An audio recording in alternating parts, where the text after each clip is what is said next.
Okay, let's go back to the first constraint, which is we have a problem with our capital. There is not enough capital flowing into the economy. In fact, it flows out. So in order to achieve the kind of growth that we are targeting, we must jumpstart so-called our private investment. In 1991 to 1997, the good old days of boom, I was too little to remember, but I'm sure a lot of you remember, get a lot of money from stock and so on.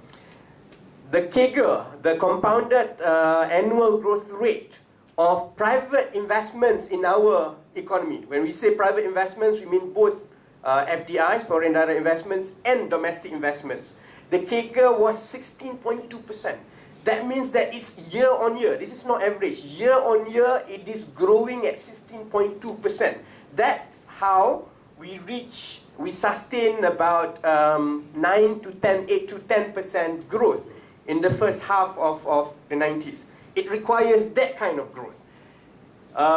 At that time, if I'm not mistaken, private investment was about 16.2, and public investment was only growing at about 4%. That's the differential between private investment and public investments at the time when the economy was actually functioning well. You compare what had happened since. After 98, it's understandable that we had to do some pump priming. Okay, fine, you do pump priming. But we have relied on pump priming for the last 12 years. To the point that between 2000 and 2005, and it's not even compounded, the rate that I show is just an average rate. The average rate between 2000 to 2005 is only 1% increase in private investment.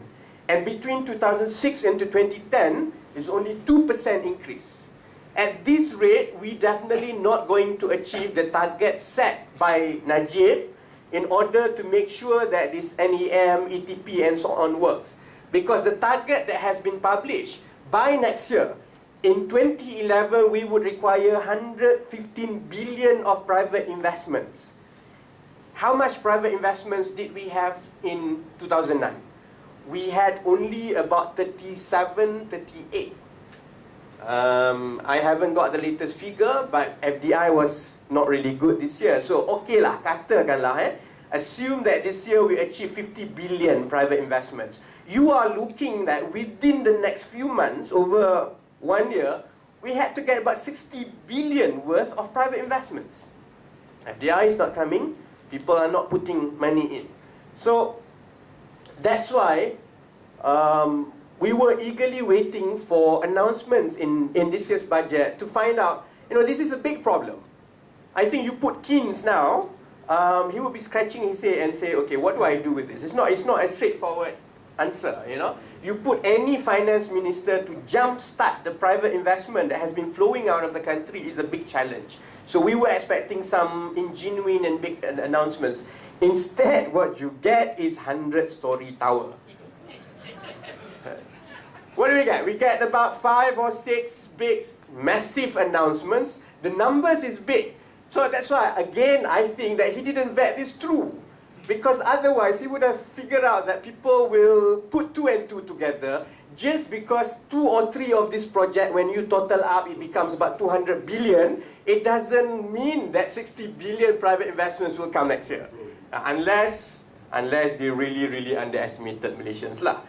So when they announce this kind of projects, it's okay, like it has some very small growth. How to say? It will have some factor in promoting growth. Correct. So I wouldn't say immediately that it's not going to work and so on. It will work. Obviously, when you have about 60, 70 billion projects going on in the capital, there will be some demands, there will be some prices will go up, new jobs coming up. So you will see some growth in our overall growth number. So next year, I'm not surprised it's 7%, 6% and so on. The problem is, it does not address the fundamental issue of private investment crisis. Because what happened is that this growth, simulating growth out of this project, it will only last, so-called, okay, let me rephrase. The economic cake will only last while the project is being constructed and in the first 2 years of commissioning. Because that's when the only time you start paying these people. Then they'll take their money and they leave the country. And you are left with empty 100-story tower, which YB Mahfuz proposed to do a big exhibition hall for underwears. Not my idea. Not my idea. Anyway, okay. Okay, coming back to this.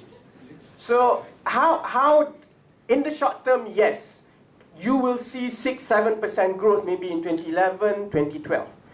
But then after that, you will start seeing the problem all over again, because this method is not different from what we have employed for the last 12 years. How much time do I have? I have only 2 more slides, okay.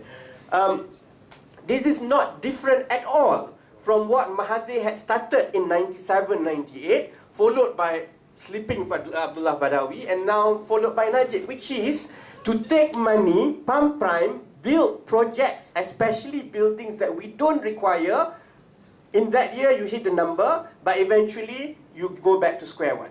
The only difference is where the money comes from. 97, 98, up to about 2001, we borrow. Therefore, our public debt ratio goes up very high. Luckily, by 2003, oil price shoot up.